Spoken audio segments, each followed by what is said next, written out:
19 তাৰিখে আমি ইয়াত আলোচনা কৰিম। নমস্কাৰ। ৰাজ্যৰ 1 লাখ অংগনবাড়ী কৰ্মী আৰু সহায়কসকলৰ বাবে অত্যন্ত এটা গুৰুত্বপূৰ্ণ বিষয় আপডেট লৈ আহিছোঁ।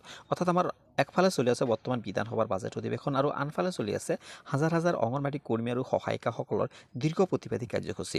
গতিকে এই প্ৰতিবাদী কাৰ্যসূচীত বৰ্তমান আমাৰ অংগনবাড়ী কৰ্মী আৰু সহায়িকাসকলৰ কেনেধৰণে পৰিস্থিতি আছে, অৰ্থাৎ দৰমহা বৃদ্ধি হ'ব নে নাই, এই সম্পৰ্কে আমাৰ সুদু অসম অংগনবাড়ী কৰ্মী আৰু সহায়িকা সন্থাৰ জয়মতী দাস বাইদেৱে এটা গুৰুত্বপূৰ্ণ মন্তব্য আগবঢ়াইছে। অৰ্থাৎ আমাৰ বৰ্তমান কেনেধৰণে পৰিস্থিতি আছে, আমাৰ দৰমহা বৃদ্ধি নহ'লে কেনেধৰণৰ পৰিস্থিতি গ্ৰহণ কৰিব, গোটেইখিনি এই ভিডিঅ'টোৰ যোগেদি আপোনালোকে শুনিবলৈ পাব।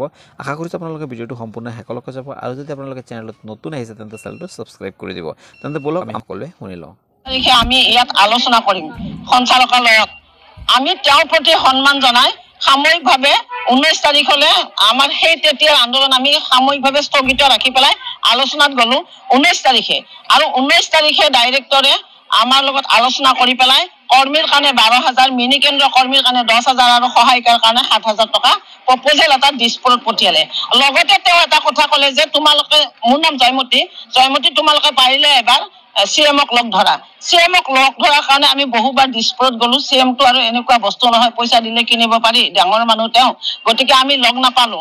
লগ নাপাই পেলাই আমি আমাৰ ডিপাৰ্টমেণ্টৰ কমিশ্যনাৰ তাতে গ'লো। কমিশ্যনাৰক সুধিলো যে আমাৰ ডাইৰেক্টৰ ছাৰে যে যিটো প্ৰপ'জেল দিছিল কিমান দূৰ আগুৱাইছে। তেওঁ ক'লে যে আমি ডাইৰেক্টৰলৈ এখন লেটাৰ লিখিছোঁ। এই লেটাৰখনত মানে এইটো কাৰণত দিছোঁ, অসমৰ 1,21,000 ছোৱালী, কাৰোবাক 12, কাৰোবাক 10, কাৰোবাক 7, বাজেটটো কিমান লাগে সেইটো তেওঁক দিবৰ কাৰণে লেটাৰ দিছোঁ। এই লেটাৰখন আহিলে আমি ছেক্ৰেটাৰিয়েটত দিম। তাৰপিছত আমি গুচি আহিলোঁ।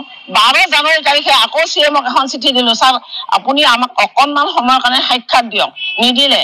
আমি আকৌ 18 জানুৱাৰীত CM-ৰ ওচৰত গ'লো, কিন্তু CM নাই। তেওঁৰ PA-জনক হেমন্ত চৌধুৰীক লগ কৰি কিনে আমি আৰু নিবেদন বহুত দিলোঁ। আৰু তেওঁক ভাৰ্বেলি আমি ক'লো যে আজি আমাক লগ দিয়ক না। আমি যদিও গুৱাহাটীৰ পৰা আহিছোঁ, আমি অসমৰ বিভিন্ন প্ৰান্তৰ পৰা মানে পদবীধাৰীবিলাক আহিব লগা হয়, গতিকে অলপ অসুবিধা হয়। তেওঁ কৈছে এইটোতো নোৱাৰি, কাৰণ হাজাৰ হাজাৰ মানুহ আহিছে, গতিকে আপোনালোকক ফাৰ্ষ্ট টাইম দিলেতো নহ'ব, আপোনালোকে কাগজ পত্ৰবিলাক দি যাওক। এনেকৈ মানে আমি দৌৰা দৌৰি কৰি আছোঁ। ইতিমধ্যে বাজেট আপোনালোকে চবেই চাই আছে, বাজেট হ'ল। বাজেটৰ আগতে আমি 13 তাৰিখৰ পৰা আমি গুৱাহাটীত বহিলোঁ মানে সঞ্চালকৰ লগত আমাৰ আন্দোলন ধৰ্ণা কাৰ্যসূচী আমাৰ চলি আছে। বহু আশাৰে বাট চালোঁ, 12 তাৰিখৰ পৰা একো নহ'ল। সেইটো কাৰণত 13 তাৰিখৰ পৰা পুনৰ আমাৰ আন্দোলন তীব্ৰ কৰিলোঁ। প্ৰকল্পই 1 তাৰিখৰ পৰা, ফেব্ৰুৱাৰী 1 তাৰিখৰ পৰা আজিলৈকে প্ৰকল্পত চলি আছে। এটাই মাত্ৰ আমাৰ কথা, ডাইৰেক্টৰে দিয়া প্ৰপ'জেলটোৰ উত্তৰ চৰকাৰে কেতিয়া দিব। উত্তৰটো আমি বিচাৰি অসমৰ শদিয়াৰ পৰা ধুবুৰী, ডিমা হাছাওৰ পৰা কাৰ্বি আংলং সকলো ঠাইতে আপোনালোকে দেখিব এনেধৰণৰ প্ৰতিবাদ চলি আছে। ইমান নিৰ্দয়, ইমান নিষ্ঠুৰ, ইমান অমানৱীয় গুণেৰে বিভূষিত এগৰাকী CM দেশৰ, তেওঁ সভা সমিতিবিলাকত আমাৰ অংগনবাড়ীবিলাকে লগ কৰিব গ'লে হয় তহঁতে আন্দোলন নকৰিবি, তহঁতৰ 10-12 হাজাৰ টকা যুগুত হৈ আছে, তেনেকে কয়। মূৰত হাত বুলাই বোলে কয় তহঁতে আন্দোলন নকৰিবি, তহঁতৰ 10-12 হাজাৰ হৈ আছে। তোমালোকে বাজেট উত্থাপন কৰিলা, অংগনবাড়ীৰ নাম উচ্চাৰণ নকৰিলা। ইতিমধ্যে আমাৰ দুখত বিৰোধী দলে কংগ্ৰেছ আৰু অখিল গগৈৰ বা দল কি মই নাজানো, নামটো জানো অখিল গগৈ আৰু জাকিৰ হুছেইন সিকদাৰ, আশ্ৰাফুল হুছেইন, মনোৰঞ্জন তালুকদাৰ, তেওঁলোকে আমাৰ হয়, আমি বাহিৰত যুঁজ কৰি আছোঁ আৰু তেওঁলোকে বিধানসভাৰ ভিতৰত যুঁজ কৰি আছোঁ, তথাপিও তেওঁলোকৰ গাৰ মানে লৰাব পৰা নাই।